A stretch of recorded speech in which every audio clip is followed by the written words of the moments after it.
Douglas Young, who started JUC, was an evangelical from Chicago, who came here in the 50s, who opened a school that's trained thousands and thousands of Christian young people and had a really positive impact on the Christian world, especially in the West.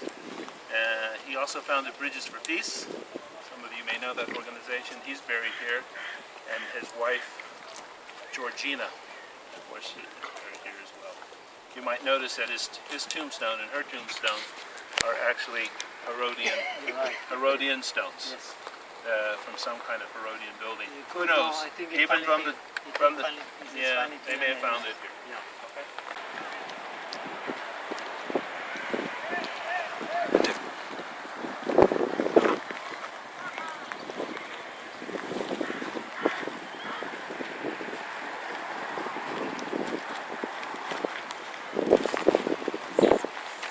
Jamal, here's the Arab Christian man, Joseph Jamal, who worked for CMJ as an evangelist. Cool. And he shared the gospel with Jews who spoke Arabic. Okay. So David, so you said that he worked for CMJ. Mm-hmm. By the way, you can notice everything is vandalized. Okay. Yeah, he worked for CMJ. Okay, and so what do we see underneath us? What is this? What are these graves? World War I graves. What kind of soldiers? German or Austrians. Okay, most likely these are German actually. These would have been. These would have been here. You know, we're fighting with the Turks against the British and the others. Yeah, they died here. A lot of them just got buried in mass graves. Okay, and there's a big German cemetery near Nazareth, but not all of them were buried in such proper graves. The graves from the you find lots of graves of British policemen and British soldiers, and you see here PP is the Palestine Police, and a number of these folks will have been killed in 1946. Okay, and what happened in 1946? The King David Hotel blew up, and many of the Irgun blew up the King David Hotel. Yeah, Etzel did it, and many of them killed in the platform. And you'll find their graves here. German soldiers, First World War, British police and officials here from here on out, and we'll go back.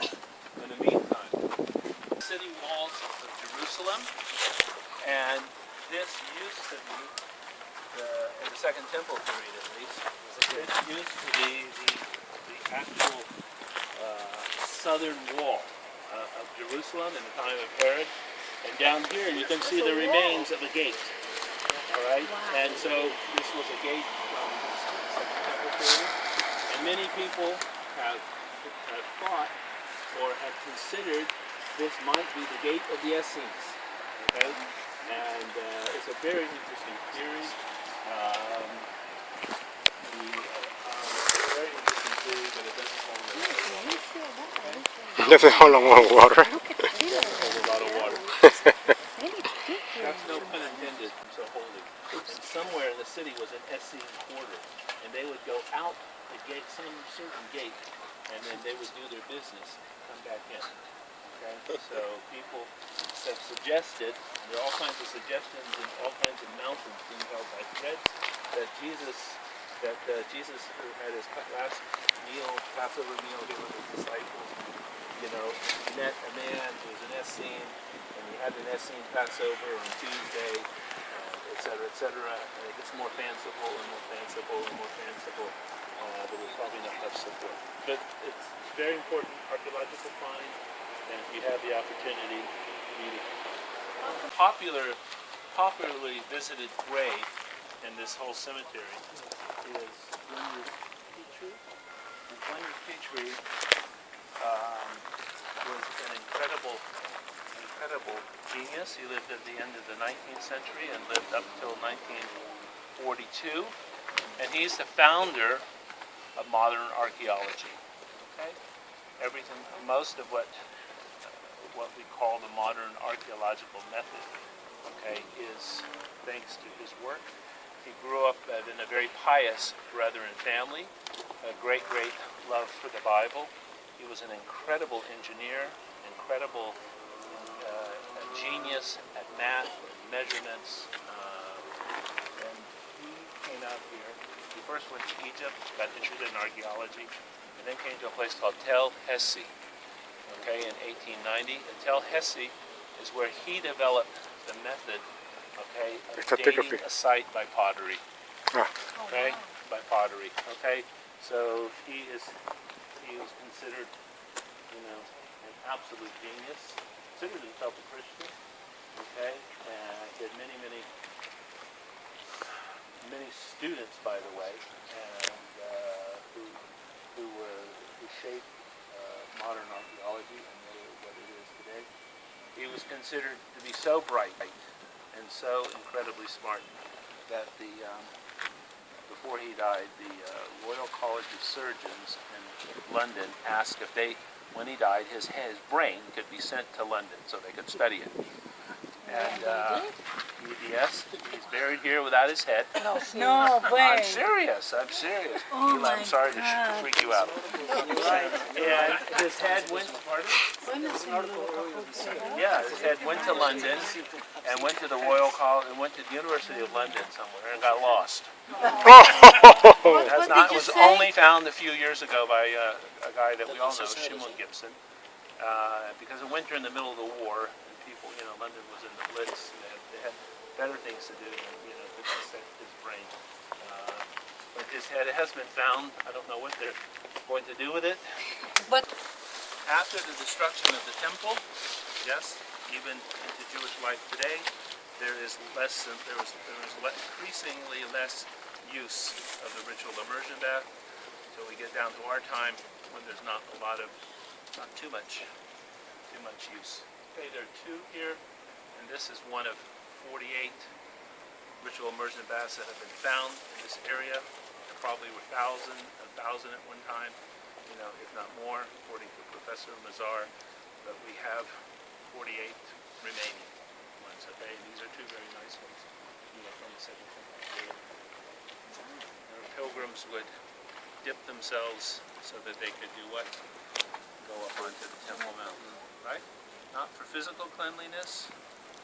No, there's no physical cleanliness involved here. Ritual immersion is for what? Rita, or? Yeah, but why? What makes you ritually impure? anything to do with death. Anything to do with death, okay? You come into contact with death, dead bodies, okay?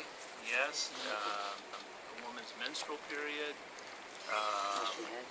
any kind of bodily fluid, a man having sexual relations with his wife, okay, touching a dead animal, you're unclean. It's not a sin. I tell you, the hardest thing you can have to drive home to people is that people did not dunk themselves in the water because of sin. It was not a sin thing.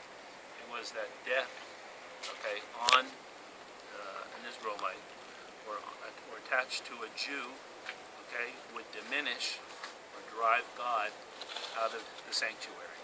This is according to Leviticus 16. And therefore, it was not a sin to become ritually impure, but it was a sin to stay ritually impure.